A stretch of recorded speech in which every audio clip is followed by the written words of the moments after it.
When you measure for a garment that needs to accommodate an amputation stump, you will need the relevant form, upper or lower limb, the relevant paper tape, again upper or lower limb, and ideally a camera so that photos can be taken during the measuring process.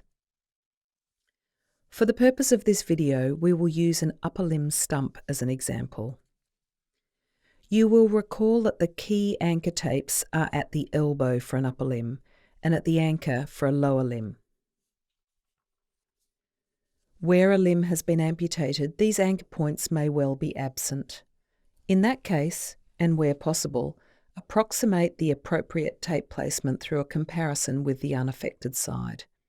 If not possible, just approximate the placement. To measure the stump, secure the circumferential tapes along the limb as per normal, working proximal to distal. As you approach the stump, continue to wrap the tapes as far along the limb as possible. When the most distal tape has been secured, cut off 2 spare tapes from the unused portion. Secure one of these tapes at the lateral aspect of the last circumferential tape. I find it helpful to use a 0 marking, for example, the 20 or the 30 or the 40 millimetre markings, at the point that I anchor it to the circumferential tape so that the maths is easier. Move the tape over the stump to the medial aspect of the last wrapped circumferential tape. Repeat this with the second spare tape, but this time measuring across the stump from anterior to posterior. At this point, it's extremely helpful if you can take a photo of the stump with the tapes in place, ideally including a close-up of the crossover. Record the circumferential measurements on the form just like usual.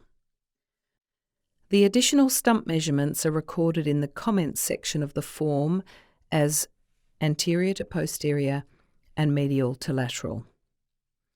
This measurement is read by noting the marking at the centre of the tape, in this case 10, which we 0, and then noting the second measurement, in this case 23.3. For this measurement, we have 23.3 minus 10, that's the easy maths, which means the length is 13.3. This is the measurement that is recorded in the comments section.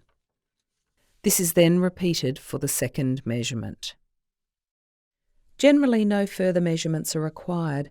However, if the stump is very asymmetrical or is not a uniform shape, you're welcome to take additional measurements, but these are most helpful if a photo is taken with these tapes in place.